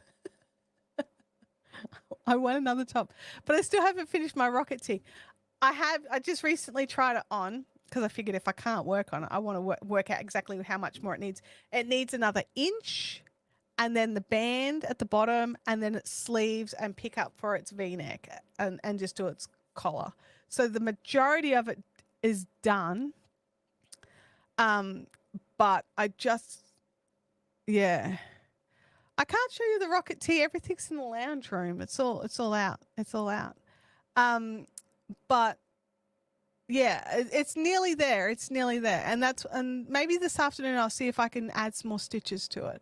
Because that's the other thing. I can't just work for hours on it. So I can just do bits and pieces, which is why everything was in the lounge room. I figured that if I just move all my projects out there, if I just want to work on something for just a little like boop, boop, I can. But yeah, it's the plan has not worked. Yeah, I think it does sound like I'm rationalizing starting a new project. And I really actually don't want to start a new project. I'm out of project bags and I don't want to start another project until I finish something else. Like I don't want to start a new top until I finish my rocket tee.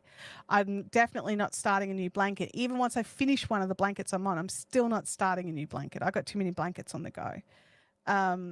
And I've got 2 pairs of socks on the go. So I want to finish one of the pairs of socks. I'm feeling a little overwhelmed by how many projects I've got on the go. So I actually want to reduce it down. I don't want to increase it out. I've got one project that's so close to finished and so simple. It's just a little cowl, but it's so fluffy. It's been making me sneeze and I'm not allergic to rabbit fiber.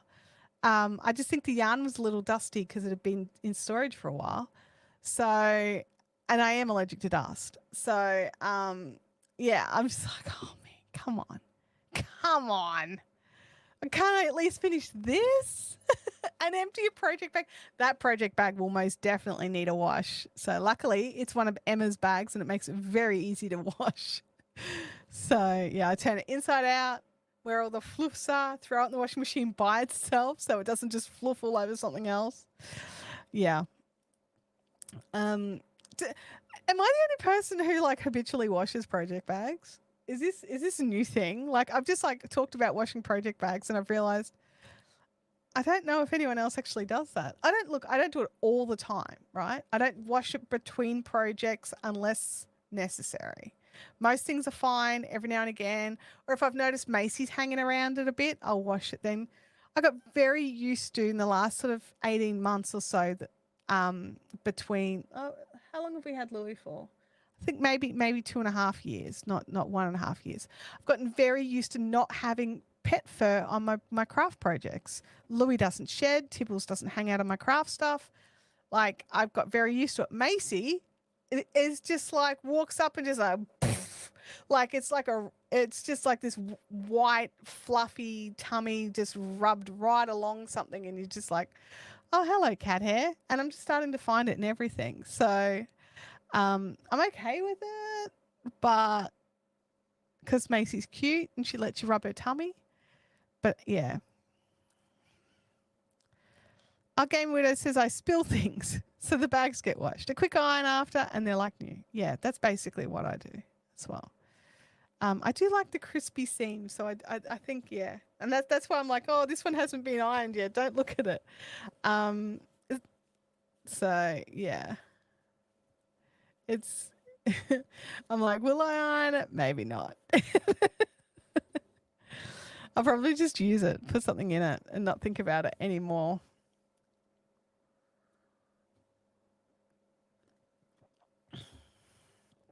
I currently believe that this is the only one of my 6 humbugs that is currently empty.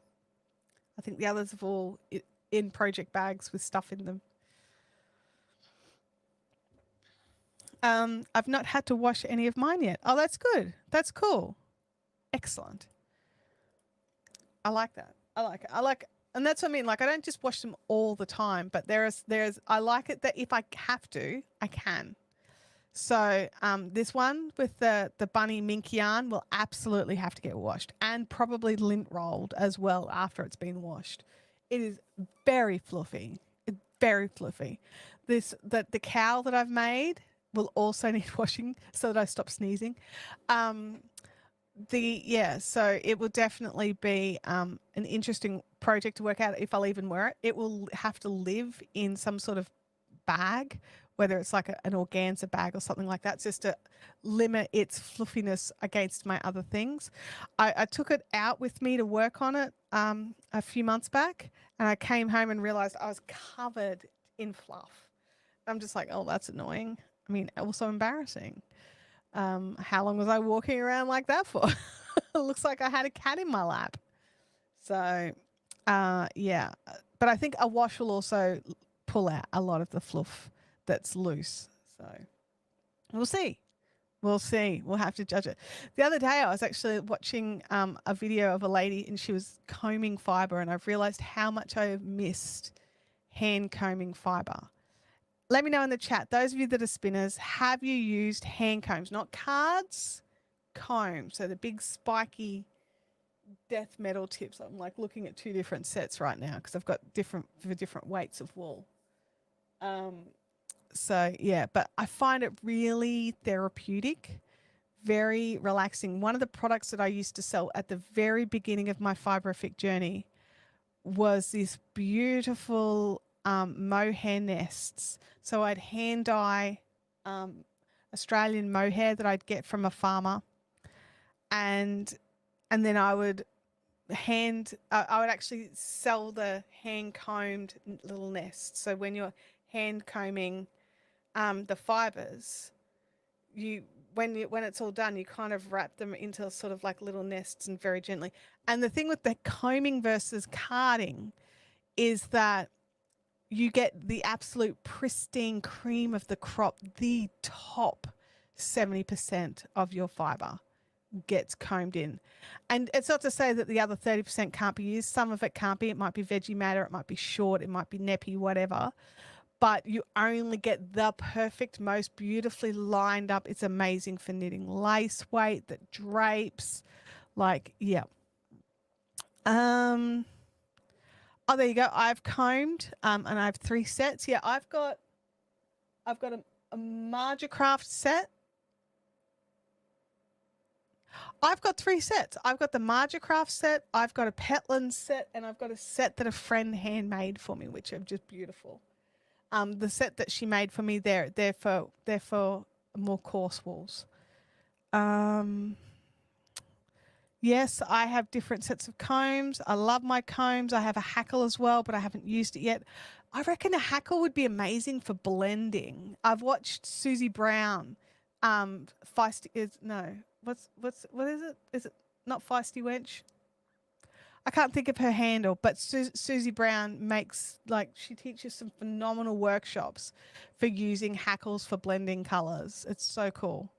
I have used combs, but not for a little while. Yeah, I can't think when the last time I used mine was. It was a while ago.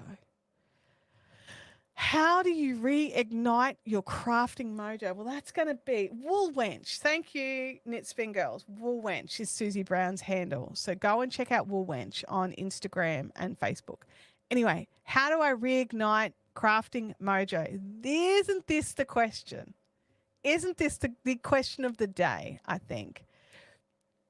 Because right now I can't craft. And it's not because I don't want to craft. It's just because I'm unwell and I can't. But sometimes we just lose our crafting mojo. Life gets on top of us. It becomes a chore. We can't work with what we want to work. Whatever the reason why we stopped, getting started again can sometimes be very hard. And this answer is going to change from person to person and from craft to craft. But for me, how I normally, if I've lost my crojo, my crafting mojo, I know crojo is also crochet mojo, but I call it crafting mojo. If I've lost my crojo, I tend to grab a stitch dictionary, some cotton and some knitting needles or a crochet hook and make a face washer using some stitch I haven't used before. So I'm concentrating on the stitch rather than anything else. That's what I do. Weave in the ends, throw it in the washing, add it to the collection. That's what I tend to do. Usually it works for me. Everyone is a bit different. So you might need to try something else. You might need to, make something more substantial. You might need to make something more difficult. For me, I try to choose the big hard decisions, a cotton color and a stitch that'll work as a face washer. They're my two big decisions. That's it. I'm not looking at gauge. I'm not looking at who will like it, blah, blah. No, none of that. Cotton color and the stitch. So I've got a lot of stitch dictionaries. So it's a good way to remind myself that that's why I haven't gotten rid of them.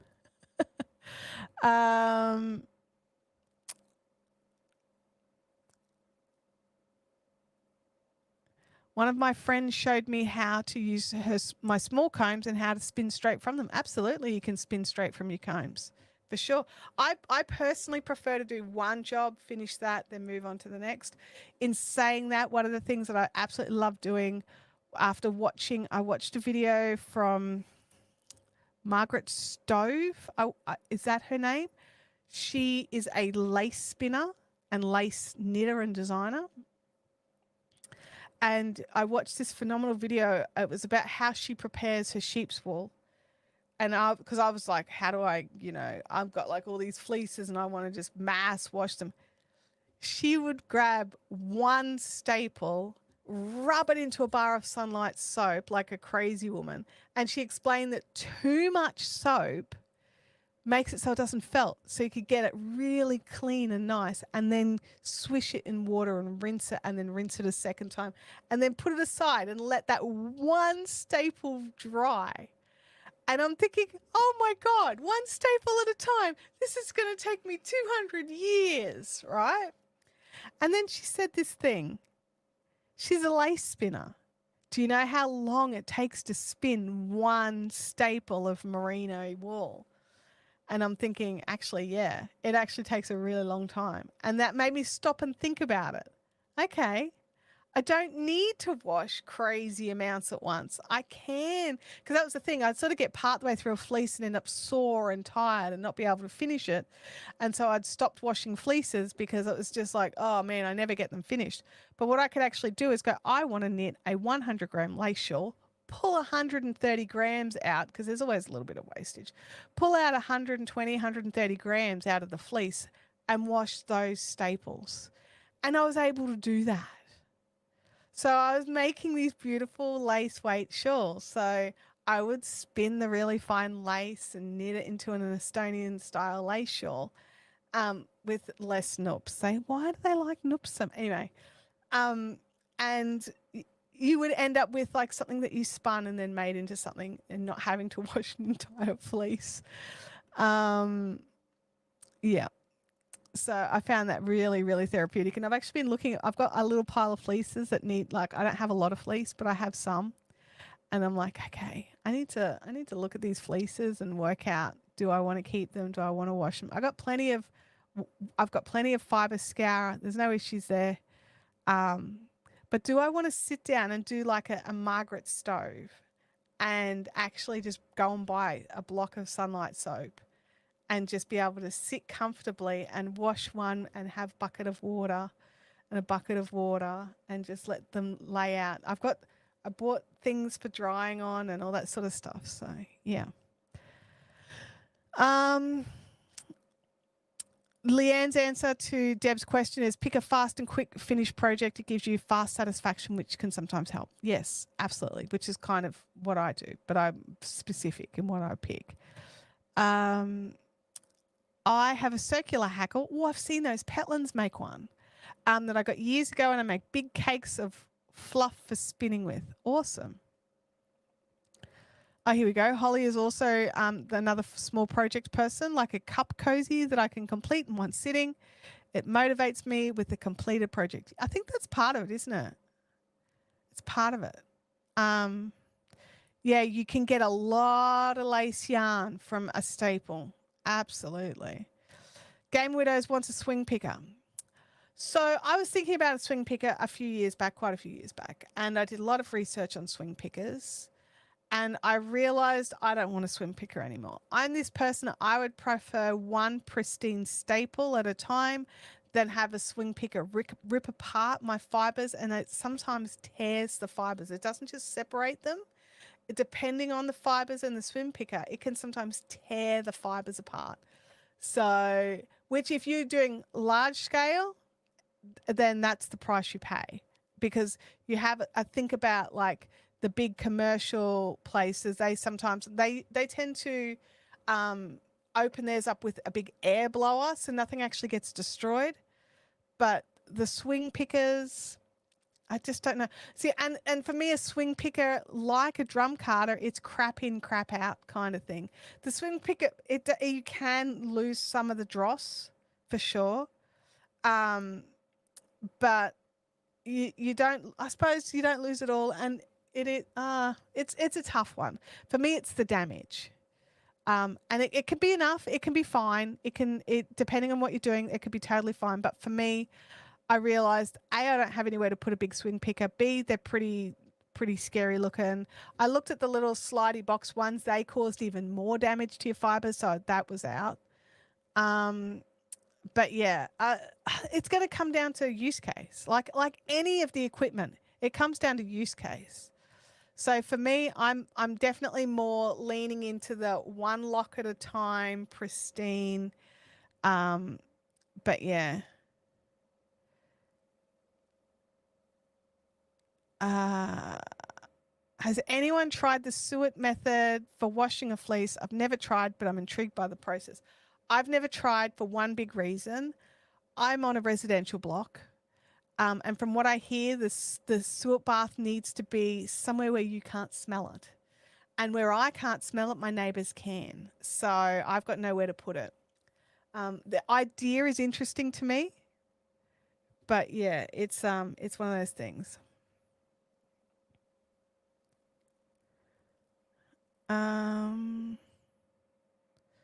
Let me look here. It's mostly a fleece. It's got a large quantity of burrs. Yeah, I'm with Alison on this one. I will flick the staples and put it through a drum carder. It's going to come down to, you know,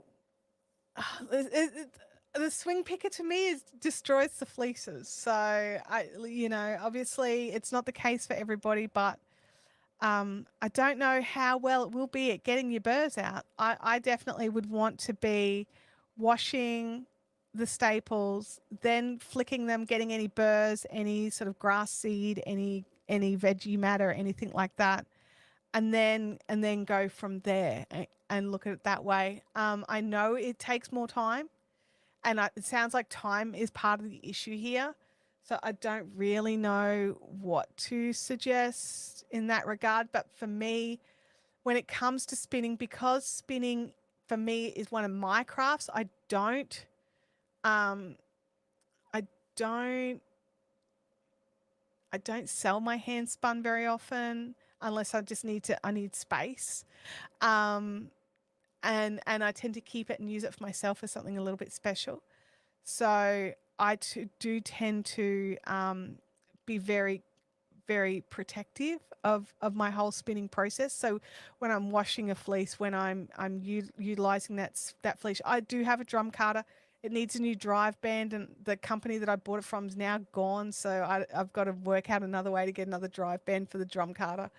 Um, and but I'm not missing it in the process because drum carders are one of those, crap in, crap out things. I tended to use my drum carder for blending rather than as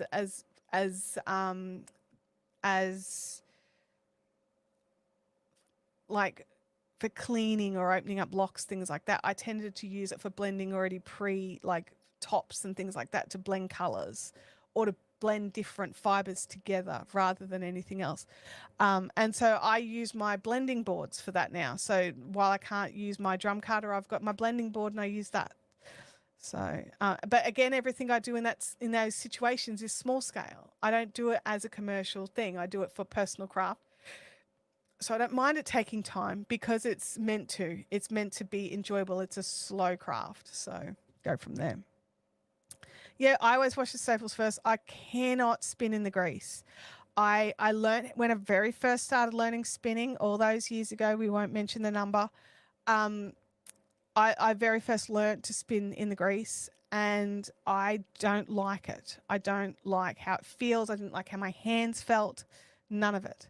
Oh, good morning, Lewis from Amazing Yacht Destinations. It's great to see you here. Oh, Sue Ellen has used the suet method. It worked well, but very stinky. Needed to do final rinses away from the house. Yeah. I've got a sensitive stomach, so yeah.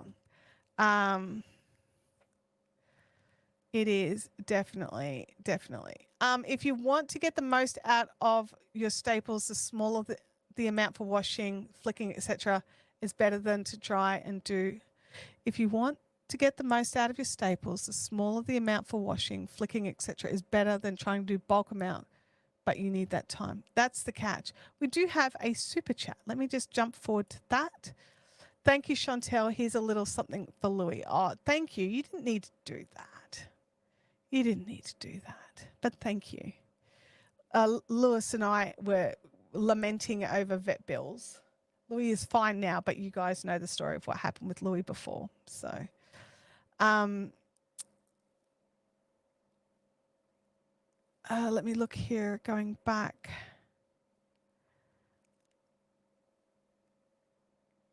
Yeah, see, like back to Alison's comment here, I just want to say one thing I've noticed just from personal, when I actually am more cautiously washing small amounts of fleece, I get a lot less wastage.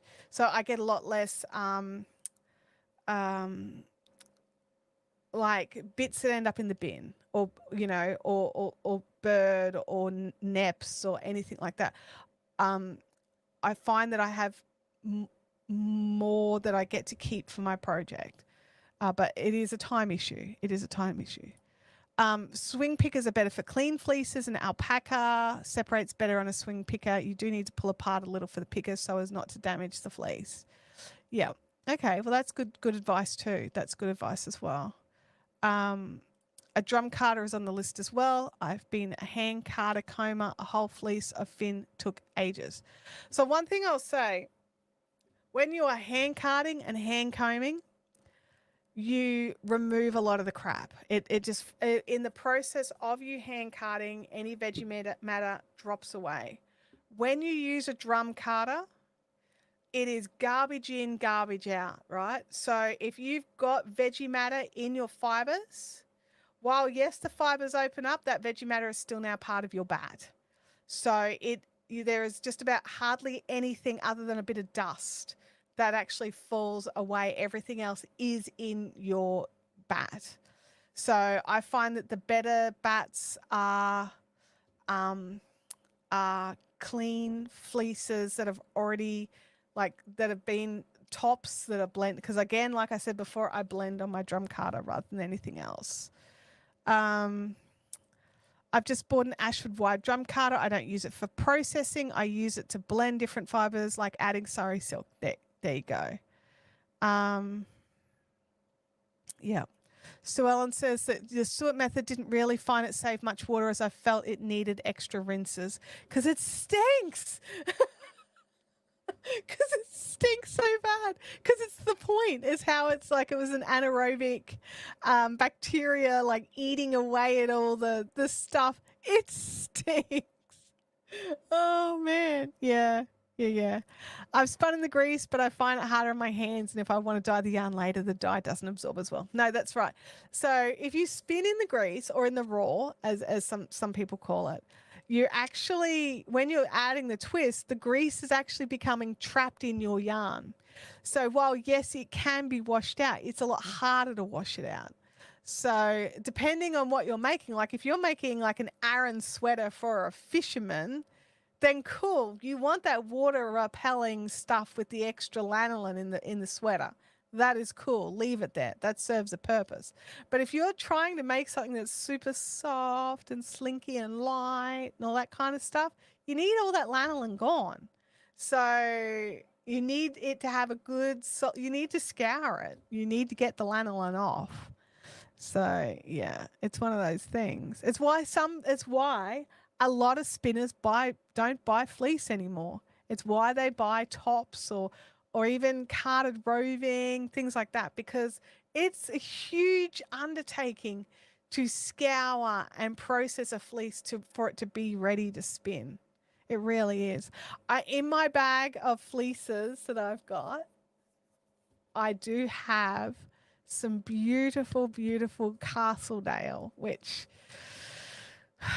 that's the first one. That's the one I want to do. That's the fleece I want to wash and get ready for spinning. But in saying that, I have a pile of Castledale top that's ready to be just spun that I bought as top as well. A drum carder just evenly distributes veggie matter through your bat. Yep. Spinning in the grease makes for better water repelling stuff. That is true. That's true as well. I once showed my dad the suet method. He said it would probably be better to shove the fleece in a sack and chuck it in a sheep dip for a year. I mean, yeah, that could definitely be a thing. That could be a thing. Yeah, for sure.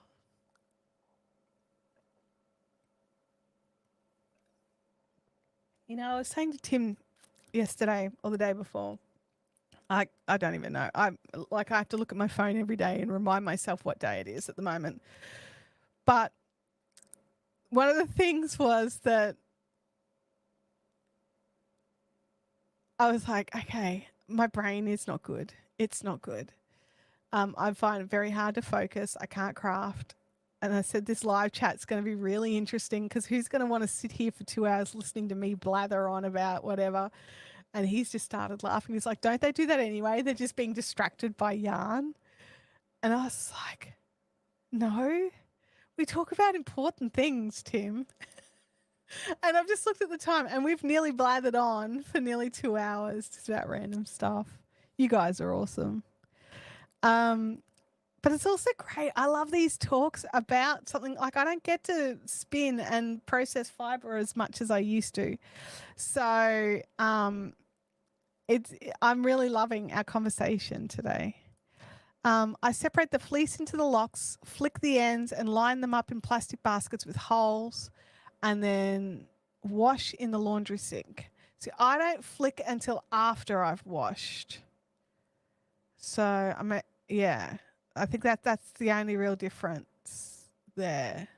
I separate it into locks and lay it all out in order. And then I tend to hand wash each lock and put it on a towel. So I have the double sinks going with really hot water. One sink has got fiber scour in it, and then the next sink is just hot water that's clean, and then I put it over to the side to dry. And then I wash it with a towel, open up, and then put it out. And like I've got these air basket things that I can close so that while they dry, they might blow around a bit, but they don't disappear. Um, Love Castledale. I'm carding some Castledale fleece with another fleece as the main color for this blanket I'm working on. It's so nice. Castledale is just amazing. If you've never tried it, you need to go to beersheba.com. Is it beershebafarm.com.au? You need to find it and get yourself some. Honestly, it's amazing. Yarn is so important. Yes, it is. Agreed. It is lifeblood of all of our crafts. Whether we are knitters or crocheters or dyers or weavers, yarn is our lifeblood. Absolutely. At least you have realized your brain's a little off. Oh, I know it's off. It feels very, very weird. I thought I was okay, so nothing wrong. No. I know my brain is off. I can't concentrate, which just really, it's not me. It's not. I'm very good at focusing on things. Like that's my superpower is focusing. Is it a superpower? I can focus so hard on stuff I forget to eat. I don't listen to the world. I don't hear the family doing their things. I just totally like get absorbed. I utilize that superpower for client work and I haven't been able to do it. So it has been very, very, I don't know what the word is. Frustrating is one of the words, but disappointing in another way as well. So yeah, it's my superpower. And I currently don't have my superpower and I can smell smoke all the time and I don't like that either. So here we go. I find flicking before washing gets a lot more dirt out. So when I dye the locks, I don't lose as much color from combing. Awesome. That's the process that works for you. Then do that for sure. Absolutely. See, I tend to find I like, if I'm spinning raw fleece, I don't dye it usually. And that's just how I've always bought a colored fleece and done it that way. But if you're dyeing it, the dyeing does definitely. I remember I bought a beautiful product from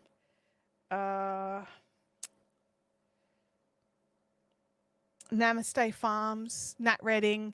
She brought out this amazing product that was designed specifically so that you could it was a wool wash as such, but it was designed specifically so that you could soak your fleece in it and then dye the fleece all in one process. So raw fleece into the bucket, squirt in some of this stuff, and it didn't smell bad, didn't affect my skin. It was amazing, but it was just really hard to get in Australia. And I loved it. But if you can get your hands on that, to give that a try, especially if you're washing, like you want to dye your fleece, definitely try and get your hands on it. Dad told me a story about how one of the neighbors would put a fleece in a sack and chuck it in the river for a while to clean it. Old school sheep farmers are a different kind of people. Yeah. It took like a month for my brain to feel better. I'm really hoping that that's because that's what I've been told as well. So I'm hoping that's the case. I could probably deal with a month, but for much longer than a month, I don't know what I'm going to do. I don't know. Mel says, I have no idea about spinning or fleece, and I feel like you're all speaking a foreign language. Oh my gosh. I'm so sorry, Mel. I'm so sorry, Mel. But, it is one of these things that as yarn crafters, understanding the spinning process is really important for us, which is why that whole ply talk happens, because when you're spinning, a spinning ply is different than when people are talking about 8-ply, because, in the 50s and 60s, 8-ply yarn had 8 plies. Now it doesn't. Now it's just like it's this kind of thickness. An 8-ply yarn could technically have 2 or 3 plies and still be classed as an 8-ply yarn, whereas as spinners, we think of plies as the number of ends. So, yeah, it's one of those really funny things. It's important for us to understand all the different steps. And I don't know all the steps. I don't know how to raise sheep. I don't know how to look after livestock. Um, and I'm not the best at spinning or fiber production, but I like it. I like it. So, um, oh, you have no issue. You're just finding it really interesting. I'm so glad. I'm so glad. I was worried that you were like bored because you couldn't understand what we were talking about. Because I do know that, you know, it's harder to follow a conversation when you're like, I don't know what's going on. It's kind of been my life for the last couple of weeks. It's like, what is happening? It's like, oh. Um, Let me look. I've dyed and washed raw fleece at the same time. Just added a generous squirt of dish soap to the dye bath. Got a good result, but not a fabulous result, if you know what I mean. Yeah, I know what you mean. Also, you got to be so careful if you're using dish soap on your yarn. Honestly, there's so much. There are like so many like fancy enzymes in your dish soap and your washing liquids that they actually eat through the fibers of your yarn. So yeah. I would love to know if we will ever lose the ply weight on our commercial yarns. I don't know, honestly. I think we're pretty stubborn. And I think the yarn industry as a whole is pretty stubborn. So I don't know the answer to that. It's becoming one of those nonsensical things. It really is. It doesn't make sense to most people. And while the US version of their weight chart with their worst weight and their DK and, you know, all that sort of stuff, because I don't agree with most of those either. There's too many variations to fit into so few categories.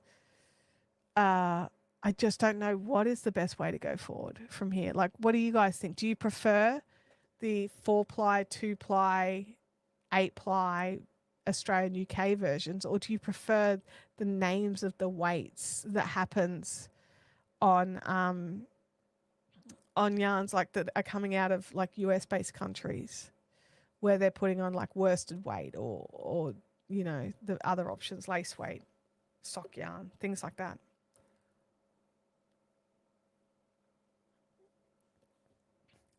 Yeah. Yeah, I'm glad you clarified that, Sue Ellen. I was like, I don't quite understand, but it could just be me. Bianca says, I think wraps per inch would be best. I think we would need to retrain an entire group of people. Not everybody understands how wraps per inch work. But I also don't think it is a bad thing to learn a new way of doing something. I really don't. I don't think that 8-ply means anything anymore or 4-ply means anything anymore. I think they mean nothing. But I also think we need something. We can't just have nothing. We need something. Karen Davey. I mushed Karen Davey together and came out with Kevin. I don't know why. Karen says, I much prefer the 4-ply, 8-ply, etc. Leanne uses the names. She prefers the names. Chintamani prefers wraps per inch because not all DK weight is the same. I agree. Mel says, I prefer the US terms as it doesn't make sense when it's a 4-ply, but it's a single. Exactly, because it's not 4 plies. I agree. And yeah, like Knitspin Girl here, ply weight is different than ply construction. And I think we need to have different names for the weights. We need the number of ends for construction, for the number of plies, because that's a specific thing in the construction of the yarn. But the weight name could be anything. It could be, you know, Fabricino, meaning 8 ends, you know. There needs to be some sort of clarity across the industry, across the world. Yeah. Whatever it is, it should be universal. I agree that whatever it is needs to be across the world. It absolutely has to be. We're becoming such a, the world is becoming a smaller place in so much as we've got centralized places that we go for information, YouTube, um, Ravelry, different knitting websites, whatever. Having an actual um, terminology across the board would be really, it would be also really nice to have one crochet language. I just want to put that out there. For having two crochet languages where they use the same words that mean different things. Hello, confusion. That's serious confusion right there. I'm learning the way weaving yarn is classed. It's different again to knitting and crochet yarn. Yeah, absolutely it is. Absolutely. And it's very confusing. Weavers use ply construction. Yeah. One measure of yarn, whatever that may be. Absolutely. It doesn't matter what words they use. The words are meaningless, but we need that word equals this thing. And that's it across the board. All yarn companies, yarn production companies around the world, please take note. Fibrifians have spoken. We just want one thing for everybody, please.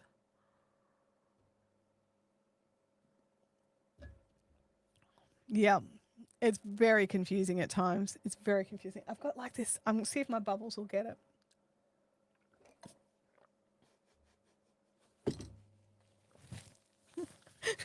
I missed my mouth.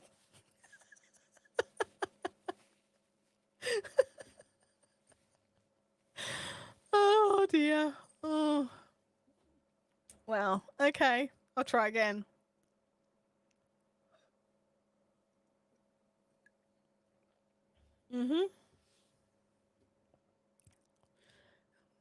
That's actually not the first time I've missed my mouth in the last week. I'd like to say, just for clarity, that's actually the second time. Yeah, we'll fix it. They just need to listen to us. Absolutely. Absolutely. Yeah, I just think that they're making it confusing when it doesn't need to be confusing. It is just one of those things. It's there's no reason for it to be as confusing as it is. Yeah.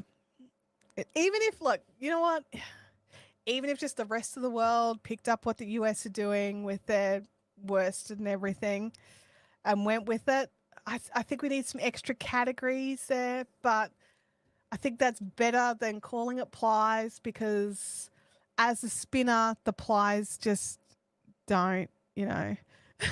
I'm being judged. No, Russell, there's no wee drops of anything interesting. It's just tea. Different types of tea, but it's just, maybe it's mixing the tea. No, it's just me. It's just me. I can't blame it on anything else. And it's been girls. Thank you for sharing in the solidarity of not being able to find your mouth when you're having a drink. Appreciate that. Appreciate that. Yeah, it is definitely one of the things. If you've got any more questions, don't forget to put them in the chat. We've got another few minutes before I'll head out. And then, you know, just basically what I'm going to do is go and grab my phone and just go and sit in front of the TV and watch more CSI. I'm binging CSI right now. That's basically what's going on here. Yeah, I like that. I like what you. Yeah, that's an interesting comment. Game winners. Yeah, that's the advantage of the Yeti cups. You can't see what's in my Yeti cup. I know what's in here. Nice strong lady grey tea with some almond milk in this one. And this one is my T2, which I haven't actually had any of yet. I'm still locked down, so I'll have that later because it'll stay hot all day. So I don't have to rush and finish them now, which I'm loving. It's so good. So I just want to show this bag one more time. Look, it's not going to be the last time you guys ever see it, honestly.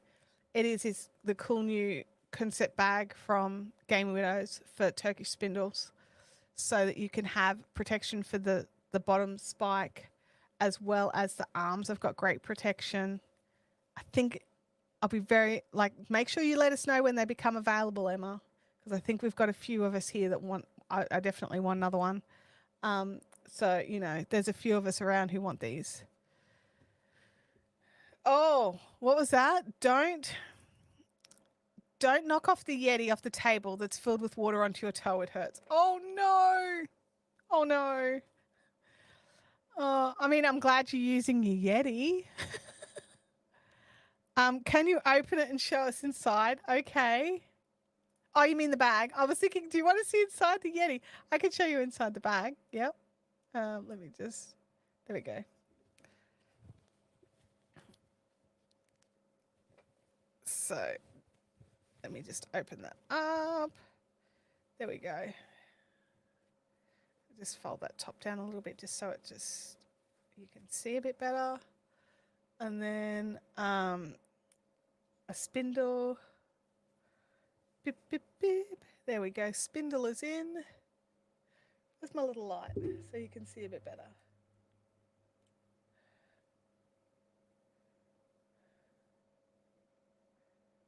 There we go.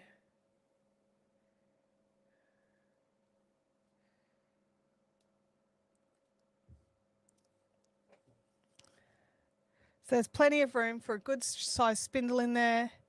And then also for your fluff can go in as well. I would put spindle in first personally and get the tip of the shaft down into that point at the bottom of the bag and then wrap the fluff around. That's how I do it myself, or just shove it down one side in another little baggie. But yeah, it's a great size. It's a really good size. This is a medium-ish flyer from Scott Snyder. It's 32 gram. We worked out that it's nearly 5 inches across. So so that fits in quite nicely. So, but yes, they'll be available on Game Widow's Etsy store once she's made some more, because I've got the only one. It might not be the only one, but I've got this one with the stormtroopers. So, yeah. All right. Well, if there's no more questions, boys and girls, I'm going to head off. I will see you all next week. Hopefully, fingers are crossed that I'll be able to craft next week, or I will have at least worked out something more that we can do. All the mustics are going up first. There we go. Keep your eyes peeled. And also just keep an eye on the group, because we'll add that in. We'll definitely make sure that there's links so that you can find it in the groups. So both the Fibrific Fun Zone on Facebook and the Fibrific Discord. Okay, on that note, everybody, I hope you all have an awesome time. Keep your eyes peeled. For next week's live stream, there'll be no, I won't be heading to Caffeinated tonight, but it'll still be on. There'll be no productivity stream on Saturday. I'm resting. So, you know, see how you go. I'll catch you all next time. Bye now.